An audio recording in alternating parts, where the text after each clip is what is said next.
तो आपका एक क्वेश्चन है जिसके अंदर ये चीज दे रखा है कि एक ट्रायंगल है,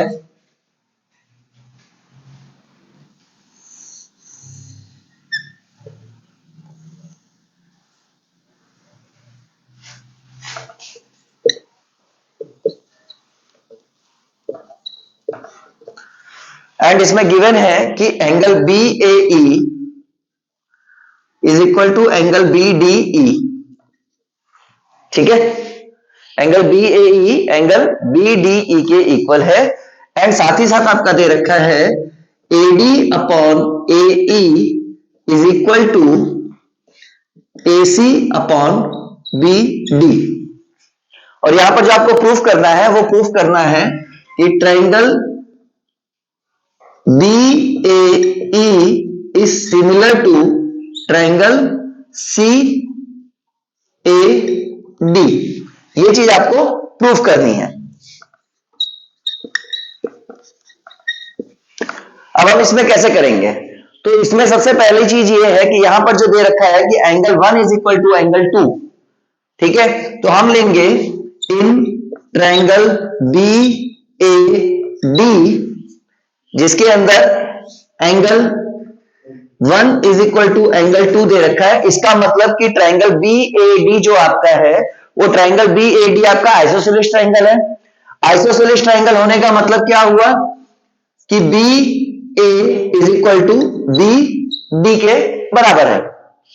तो जब मेरा ये चीज प्रूफ हो गई कि बी ए बी डी के बराबर है, तो यहां पर हम ये चीज कर सकते हैं कि ये जो मेरे को दिया हुआ है आपका कि A D upon A is equal to A C upon B D, तो हम यहां पर करेंगे कि A D upon A E is equal to A C upon, अब बी डी दे रखा है यहां पर और मुझे पता है कि बी डी की वैल्यू बी ए के बराबर है, तो हम इसको यहां पर लिख सकते हैं ए बी। अब मैं बी ए लिखूं या ए बी लिखूं कोई डिफरेंस तो है नहीं।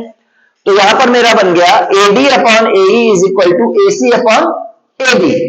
तो जब ये चीज मेरी बन गई उसके बाद अब यहां पर जो मुझे प्रूफ करना है कि triangle B A E is similar to triangle C A D, तो यहां पर हम देखें इन triangle B A E and triangle C A D, तो यहां पर हमारा क्या बनता है? सबसे पहला angle A is equal to angle A common, या फिर हम इसको ये चीज लिख सकते हैं कि angle B A E is equal to angle C A D, that is common. ठीक है, तो दोनों में एंगल 1 है और दोनों में ये कॉमन हो गया। सेकंड क्या है जो हमने यहां पर अभी बनाया? That is A D upon A E is equal to A C upon A B. तो आपका हो गया A D upon A E is equal to A C upon A B. तो जो सिमिलैरिटी रूल है, सिमिलैरिटी रूल में ये बोला गया है कि अगर इनके साइड्स का करस्पॉन्डिंग साइड्स का रेशियो इक्वल है और साथ ही साथ इनके दोनों करस्पॉन्डिंग साइड रेशियोज के बीच का जो एंगल है अगर वो इक्वल है, तो ये दोनों ट्रायंगल जो आपके हैं वो सिमिलर होते हैं। ठीक है, ये रूल है।